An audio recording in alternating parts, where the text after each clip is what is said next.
اگر میں یہ کہوں کہ جب سے دنیا قائم ہوئی ہے آج تک کا میں دنیا کا ظالم ترین، بدترین، درندہ صفت لیکن خوش قسمت انسان ہوں تو یہ میرا بالکل سچا تعارف ہوگا۔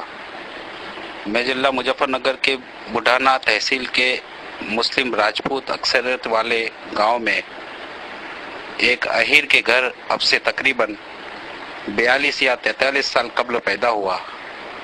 میرا گھرانہ نہایت ہندو مذہبی تھا لیکن جرائم پیشہ تھا۔ والد اور چچا جرائم پیشہ گروہ کے سرکردہ لوگوں میں سے تھے۔ لوٹ مار، ظلم خاندانی طور پر گھٹی میں پڑا تھا۔ 1987 میں میرٹھ کے فسادات کے موقع پر اپنے باپ کے ساتھ رشتہ داروں کی مدد کے لیے میرٹھ رہا اور ہم دونوں نے کم از کم 25 مسلمانوں کو اپنے ہاتھ سے قتل کیا۔ اس کے بعد مسلم نفرت کے جذبے سے متاثر ہو کر بجرنگ دل میں شامل ہوا۔ بابری مسجد، رام جنم بھومی کجیے میں 1990 میں شاملی میں کتنے ہی مسلمانوں کو قتل کیا۔ 1992 میں بڑھانا میں بہت سے مسلمانوں کو قتل کیا۔ بڑھانا میں ایک بہت مشہور نام کا بدماش مگر سچا مسلمان تھا جس سے پورے علاقے کے غیر مسلم تھراتے تھے۔ میں نے اپنے ایک ساتھی کے ساتھ اس کو گولی مار دی۔ مسلم دشمنی میں مجھے درندے نے ایک ایسی ظالمانہ حرکت بھی کی، شاید بربریت اور ظالمانہ حرکت آسمان کے نیچے اور زمین کے اوپر کسی نے نہ دیکھی ہوگی اور نہ سنی ہوگی اور نہ خیال کیا ہوگا۔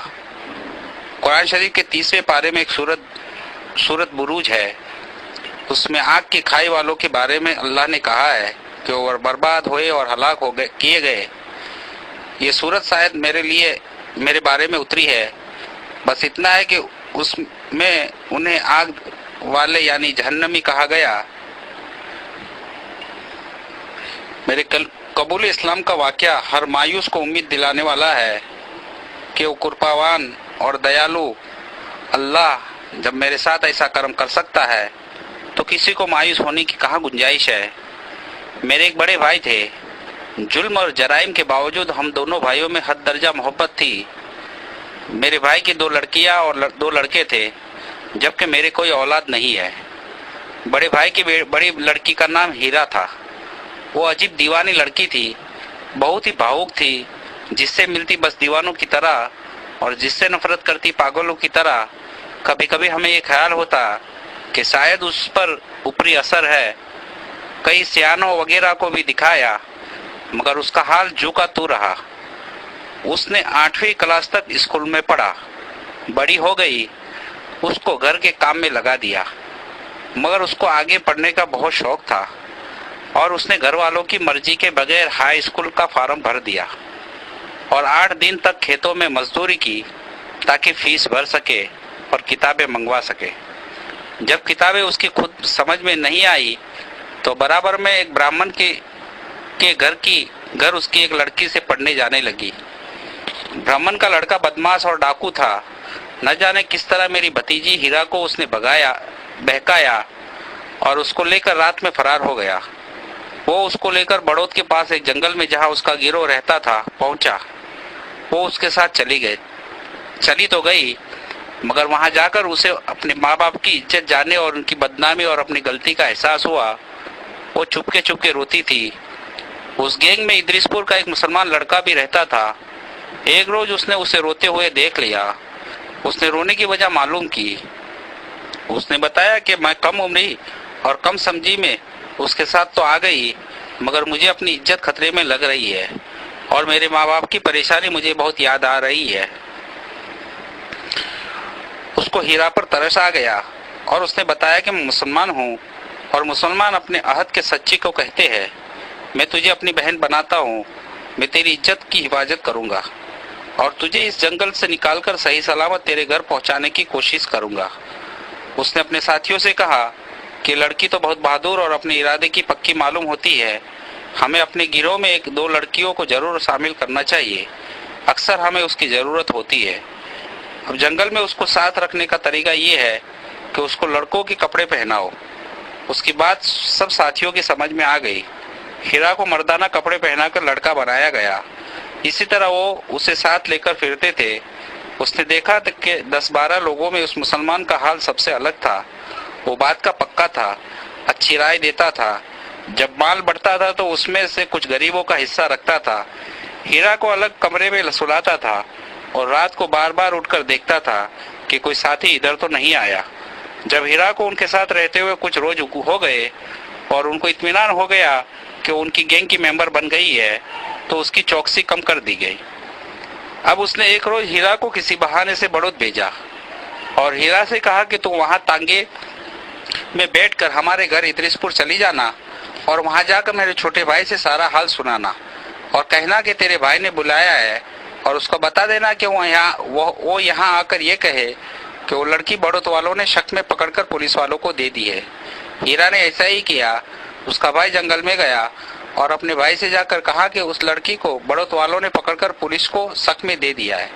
اس نے اپنے بھائی سے کہا کہ ہیرا کو تھانے بھیج دو اور وہ جا کر تھانے میں کہے کہ اگر وہ مجھے گاؤں سے اٹھا لایا، کسی طرح میں چھوٹ کر آ گئی ہوں، مجھے اپنی جان کا خطرہ ہے۔ ہیرا نے ایسا ہی کیا۔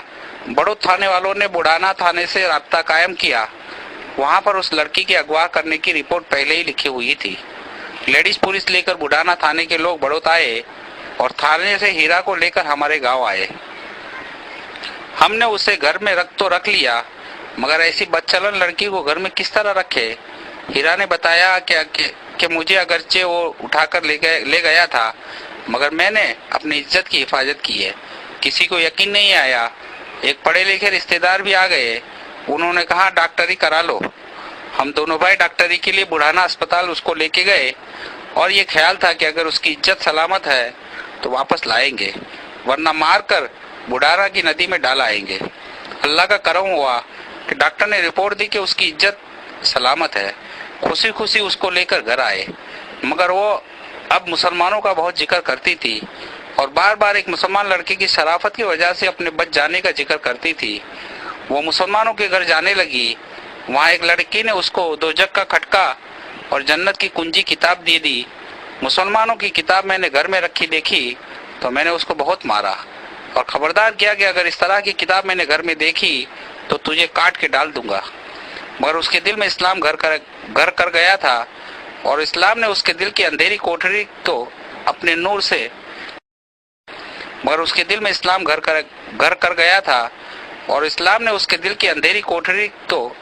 نور سے منور کر دیا تھا۔ اس نے مدرسے میں ایک مسلمان لڑکی کے ساتھ جا کر ایک مولوی صاحب کے ہاتھ پر اسلام قبول کر لیا اور چپکے چپکے نماز سیکھنے لگی۔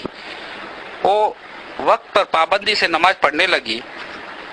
مسلمان کے بعد وہ شرک کے اندھیرے گھرانے میں گھٹن محسوس کرنے لگی۔ وہ بالکل اداس سی رہتی۔ ہر وقت ہنسنے والی لڑکی ایسی ہو گئی جیسے اس کا سب کچھ بدل گیا ہو۔ نہ جانے کس طرح اس نے پروگرام بنایا اور پھر گھر سے چلی گئی۔ ایک مولوی صاحب اس کو اپنی بیوی کے ساتھ فولت چھوڑائے۔ فولت کچھ روز مولوی کلیم احمد صدیقی صاحب کے گھر پر رہی۔ پھر مولوی صاحب نے اس کو احتیاط کے طور پر دلہی اپنی بہن کے پاس بھیج دیا۔ وہاں وہ رہی۔ وہاں اس کو بہت مناسب ماحول ملا۔ وہ مولوی صاحب کی بہن کے یہاں رہی اور ان کو رانی پھوپھو کہتی تھی۔ مولوی محمد کلیم صاحب کی اہلیہ نے بھی بہت پیار دیا اور رانی پھوپھو نے اس کی بہت تربیت کی۔ شاید 1-1.5 سال وہ دلہی رہی۔ فولت اور دلہی کے قیام نے اس کو نہایت سچا پکا مسلمان بنا دیا۔ اسے اپنے گھر والوں کو خصوصاً اپنی ماں سے بہت محبت تھی۔ اس کی ماں بہت بیمار رہتی تھی۔ ایک رات اس نے خواب میں دیکھا کہ اس کی ماں مر گئی ہے۔ آنکھ کھولی تو اس کو ماں کی بہت یاد آئی۔ اگر ایمان کے بغیر اس کی ماں مر گئی تو کیا ہوگا، یہ سوچ کر وہ رونے لگی اور اس کی چیخیں لگ گئی۔ گھر کے سبھی لوگ اٹھ گئے، اس کو سمجھایا، تسلی دی۔ وقتی طور پر وہ چپ ہو گئی، مگر بار بار اس کو خواب یاد کر کے رونا آتا تھا۔ مولوی محمد کلیم صدیقی صاحب کو ابی جی کہتی تھی۔ بار بار وہ اپنی ماں کو یاد کرتے اور گھر جانے کی اجازت مانگتی، مگر مولوی صاحب نے اس کو سمجھاتے کہ تمہارے گھر والے تمہیں زندہ نہیں چھوڑیں گے اور مار دیں گے، اور اس سے زیادہ یہ کہ تمہیں پھر ہندو بنا لیں گے۔ ایمان کے خطرے سے وہ رک جاتی، مگر پھر اس کو گھر یاد آتا تو گھر جانے کی ضد کرتی۔ بہت مجبور ہو کر مولوی صاحب نے اس کو اجازت دی، مگر سمجھایا کہ تم صرف اپنے گھر والوں کو اسلام کی دعوت دینے کی نیت سے گھر جاؤ، اور واقعی اگر تمہیں اپنے گھر والوں سے محبت ہے تو محبت کا سب سے ضروری حق یہ ہے کہ تم ان کو اسلام کی دعوت دو اور ان کو دوزخ کی آگ سے بچانے کی فکر کرو۔ ہیرا نے، جس کا نام اب ہیرا ہو چکا تھا، کہا کہ وہ تو اسلام کے نام سے ہی چڑھتے ہیں، وہ ہرگز اسلام نہیں قبول کر سکتے۔ اس نے گھر میں بتایا تھا کہ مولوی صاحب نے کہا کہ جب اللہ تعالیٰ ان کے سینے کو اسلام کے لیے کھول دیں گے تو پھر وہ کفر اور شرک سے بھی اسی طرح چڑھنے لگیں گے جس طرح اسلام سے چڑھتے ہیں۔ مولوی صاحب نے اس سے کہا کہ تم بھی تو اسلام سے اس طرح چڑھتی تھی جس طرح آپ شرک سے نفرت کرتی ہو۔ اللہ سے دعا کرو اور مجھ سے عہد کرو کہ تم گھر اپنی ماں اور گھر والوں کو دوزخ سے بچانے کی فکر میں جا رہی ہو۔ اگر تم اس نیت سے جاؤ گی تو اول تو اللہ تمہاری حفاظت کریں گے، اور اگر تم کو تکلیف بھی ہوئی تو تکلیف ہوگی جو ہمارے نبی صلی اللہ علیہ وسلم کی اصل سنت ہے، اور اگر تمہارے گھر والوں نے تمہیں مار بھی دیا تو شہید ہوگی، اور شہادت جنت کا مختصر ترین راستہ ہے، اور یقین ہے کہ تمہاری شہادت خود ان کے لیے ہدایت کا ذریعہ بن جائے گی۔ اگر تم گھر والوں کو دوزخ سے بچانے کے لیے اپنی جان بھی دے دو گی اور ہدایت پا جائیں گے تو تمہارے لیے سستا سودا ہوگا۔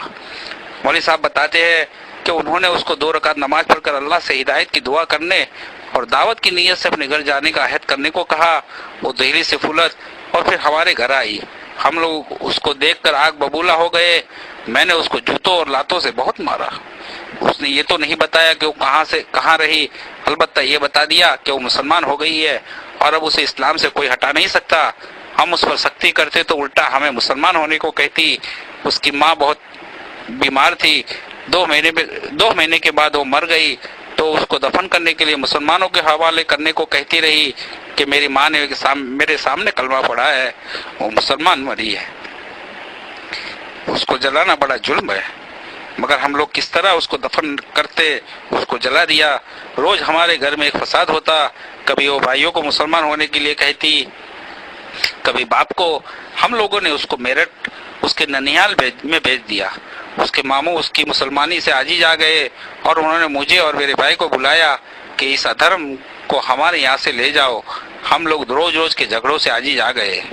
میں نے بجرنگ دل کے ذمہ داروں سے مشورہ کیا، سب نے اسے مار ڈالنے کا مشورہ دیا۔ میں اسے گاؤں لے آیا۔ ایک دن جا کر ندی کے کنارے 5 فٹ گہرا گڈھا کھودا۔ میں اور میرے بڑے بھائی یعنی ہیرا کے والد اس کو گاؤں لے جانے کے بہانے لے کر چلے کہ تیری بوا کے یہاں جا رہے ہیں۔ اس کو شاید سپنے میں اصل حقیقت کے بارے میں معلوم ہو گیا تھا۔ وہ نہائی اور نئے کپڑے پہنے اور ہم سے کہا کہ چچا آخری نماز تو پڑھ لینے دو۔ جلدی سے نماز پڑھی اور خوشی دلہن سی بن کر ہمارے ساتھ چل دی۔ آبادی سے دو راستے سے الگ جانے کے باوجود اس نے ہم سے بالکل نہیں پوچھا کہ بوا کا گھر ادھر کہا۔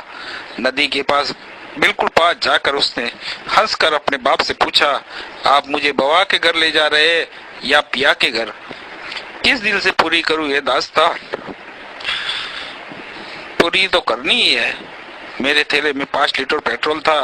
ہیرا کا حقیقی باپ اور میں ظالم چچا، دونوں کے ساتھ وہ سچی مومنہ اور عاشقہ، ہم اس کو لے کر گڈھے کے پاس پہنچے جو ایک روز پہلے پروگرام کے تحت کھودا تھا۔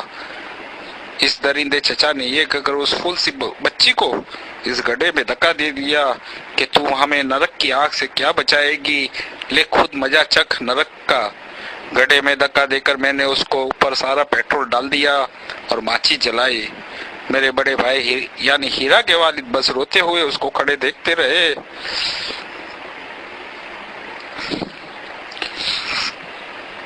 جلتی ہوئی ماچس کی تیلی اس پر لگی تو آگ اس کے نئے کپڑوں میں بھڑک گئی۔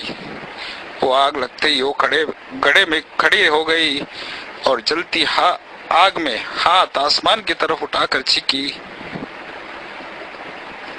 میرے اللہ آپ مجھے دیکھ رہے ہیں نا، میرے اللہ آپ مجھے دیکھ رہے ہیں نا، میرے اللہ آپ مجھ سے محبت کرتے ہیں نا، اپنی ہیرا سے بہت پیار کرتے ہیں نا۔ ہاں میرے اللہ، آپ غار ہیرا سے بھی محبت کرتے ہیں اور گڑھے میں جلتی ہوئی ہیرا سے بھی محبت کرتے ہیں نا۔ آپ کی محبت کے بعد مجھے کسی کی محبت کی ضرورت نہیں۔ اس کے بعد اس نے زور سے کہنا شروع کیا، پتا جی اسلام ضرور قبول کر لینا، مسلمان ضرور ہو جانا، چاچا مسلمان ضرور ہو جانا۔ اس پر مجھے غصہ آ گیا اور میں بھائی صاحب کا ہاتھ پکڑ کر چلا آیا۔ بھائی مجھ سے کہتے رہے کہ ایک بار اور سمجھا بجھا کر دیکھ لیتے، مگر مجھے ان پر غصہ آیا۔ بعد میں واپس آتے ہوئے ہم نے گڑھے کے اندر سے زور سے لا الہ الا اللہ کی آواز ساتھی سنی۔ بعد میں واپس آتے ہوئے ہم نے گڑھے کے اندر سے زور سے لا الہ الا اللہ کی آواز ساتھی سنی۔ ہم اپنے مذہبی فریضے کو ادا کر کے چلے تو آئے، مگر اس شہید محبت کے ایمان اور یقین کی کیفیت میں ڈوبے آخری لمحات اور اس کے منہ سے نکلنے والے الفاظ مجھے درندے اور صفاق کے پتھر دل کو ٹکڑے ٹکڑے کر گئے۔ میرے بھائی یعنی ہیرا کے والد گھر کا کر بیمار پڑ گئے۔ ان کے دل میں صدمہ سا بیٹھ گیا اور یہ بیماری ان کے لیے جان لیوا ثابت ہوئی۔ مرنے سے 2 دن پہلے انہوں نے مجھے بلایا اور کہا کہ میں نے زندگی میں جو کیا سو کیا، مگر اب میری موت ہیرا کے دھرم پر جائے بغیر نہیں ہو سکتی۔ تم کسی مولوی صاحب کو بلا لاؤ۔ میں بھی بھائی صاحب کے حال کی وجہ سے ٹوٹ گیا تھا۔ ہمارے یہاں مسجد کے امام صاحب مل گئے، ان کو لے کر آیا۔ انہوں نے ان سے کلمہ پڑھنے کو کہا۔ انہوں نے کلمہ پڑھا، اپنا اسلامی نام عبد الرحمن رکھا اور مجھ سے کہا کہ مجھے مسلمانوں کے طریقے پر مٹی دے دینا۔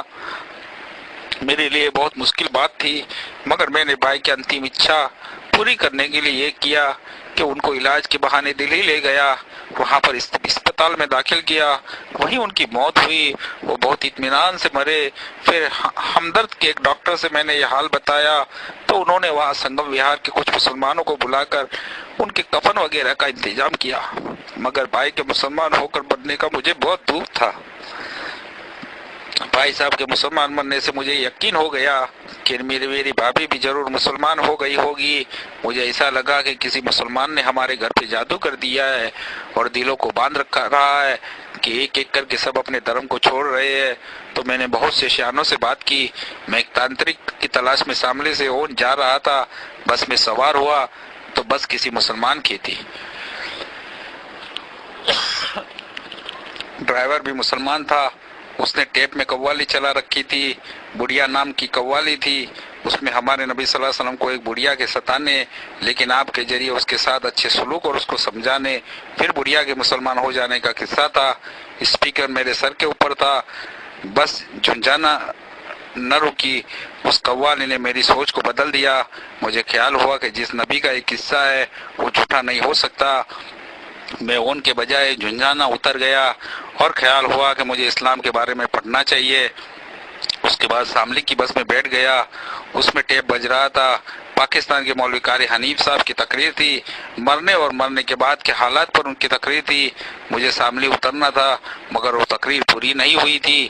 شاملی اڈے پر پہنچ کر ڈرائیور نے ٹیپ بند کر دیا۔ میں نے تقریر سننے کے لیے مظفر نگر کا ٹکٹ لیا۔ بگرا پہنچ کر وہ تقریر ختم ہوئی۔ اس تقریر نے اسلام سے میرے فاصلے کو بہت کم کر دیا۔ میں بوڈانا روڈ پر اترا اور گھر جانے کے لیے بوڈانا کی بس میں سوار ہوا۔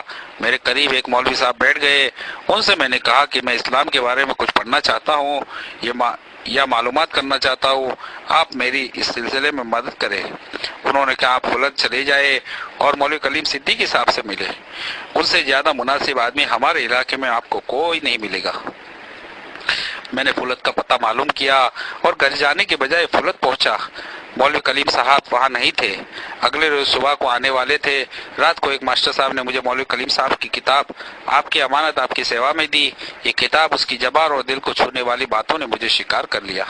مولوی صاحب سویرے کے بجائے اگلے روز شام کو فلت آئے۔ میں نے مغرب کے بعد ان سے مسلمان ہونے کی خواہش کا اظہار کیا اور بتایا کہ میں معلومات کرنے آیا تھا، مگر آپ کی امانت نے مجھے شکار کر لیا۔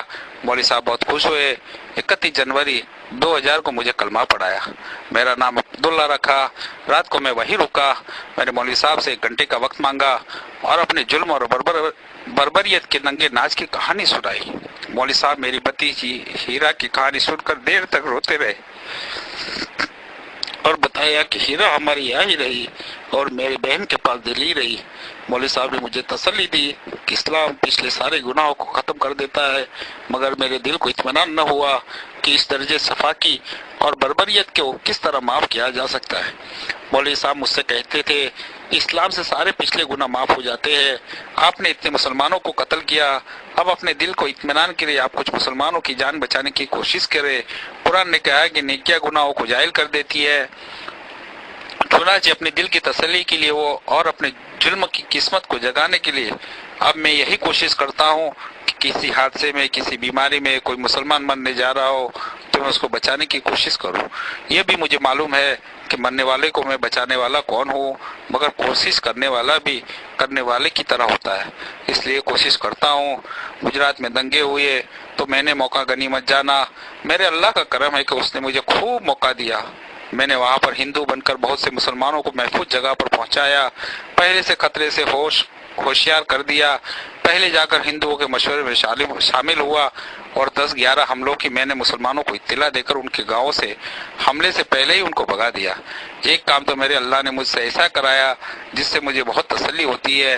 آپ نے سنا ہوگا کہ بھاؤ نگر میں ایک مدرسے میں 400 بچے کو مدرسے کے اندر جلانے کا پروگرام تھا۔ میں نے وہاں تھانہ انچارج شرما کو اطلاع دی اور ان کو تیار کیا۔ حملہ وروں کے آنے کے 10 منٹ پہلے پیچھے کی دیوار میں نے اپنے ہاتھ سے توڑی اور اللہ نے 400 معصوموں کی جان بچانے کا مجھے ذریعہ بنایا۔ میں 3 مہینے تک گجرات جا کر پڑ گیا، پھر بھی میرے جرم اتنے زیادہ ہے کہ سب کچھ اس کے برابر نہیں ہو سکتا۔ بس ایک بار مولوی صاحب نے مجھے تسلی دی کہ اللہ کی رحمت کے لیے کیا مشکل ہے، کہ موت کا وقت اور بہانہ تو اس نے خود طے کیا ہے۔ جس اللہ نے آپ کو ہدایت سے نواز دیا وہ اللہ آپ کو معاف کرنے پر کیوں قادر نہیں؟ اس سے دل مطمئن ہوا۔ مولوی صاحب نے مجھے اسلام سیکھنے کے لیے جماعت میں جانے کا مشورہ دیا۔ میں نے 2 ماہ کا وقت مانگا، گاؤں کے مکانات اور زمینیں سستے داموں میں فروخت کی اور دہلی جا کر مکان لیا۔ بیوی اور 2 بھتیجیوں اور ہیرا کی بہن کو تیار کیا اور فلت لا کر کلمہ پڑھوایا۔ اس میں مجھے 2 ماہ کے بجائے 1 سال لگا۔ پھر جماعت میں وقت لگایا۔ میرا دل ہر وقت اس غم میں ڈوبا رہتا ہے کہ اتنے مسلمان اور پھول سی بچی کا صفا کسی قتل کرنے والا کس طرح معافی کا مستحق ہے۔ مولوی صاحب نے مجھے قرآن شریف پڑھنے کو کہا اور خاص طور پر سورہ بروج کو بار بار پڑھنے کو کہا۔ اب وہ مجھے منہ زبانی یاد ہے اور اس کا ترجمہ بھی 1400 سال پہلے کسی سچی بات میرے اللہ نے کہی تھی۔ مجھے ایسا لگتا ہے کہ غیب سے جاننے والے اللہ نے ہمارا ہی نقشہ کھینچا ہے۔ اس صورت کو پڑھیے اور ہیرا کی تڑپا دینے والی آخری صداؤں پر غور کریے۔ میرے اللہ آپ مجھے دیکھ رہے ہیں نا؟ میرے اللہ آپ مجھے دیکھ رہے ہیں نا؟ میرے اللہ آپ مجھ سے محبت کرتے ہیں نا؟ اپنے ہیرا سے بہت پیار کرتے ہیں نا؟ اے اللہ میرے اللہ آپ گارے ہیرا سے بھی محبت کرتے ہیں اور گڑھے میں جلتی ہوئی ہیرا سے بھی محبت کرتے ہیں نا؟ آپ کی محبت کے بعد مجھے کسی کی محبت کی ضرور نہیں۔ پتا جی اسلام ضرور قبول کر لینا، مسلمان ضرور ہو جانا، چاچا مسلمان ضرور ہو جانا۔ اللہ تعالیٰ سے دعا ہے کہ وہ مجھ سے کوئی ایسا کام ضرور کرا دے جس سے میرا دل مطمئن ہو جائے کہ میرے مظالم کی تلافی ہوگی۔ واقعی قرآن کی اس فرمان میں مجھ جیسے لا علاج مریض کے لیے بڑا علاج ہے کہ اچھائی یا برائی کو جاہل کر دیتی ہے۔ اس لیے گزرات فسادات میں کچھ معلوم مسلمانوں کی مدد اور جان بچانے کی کوشش سے میرے دل کو بڑی تسلی ہوئی۔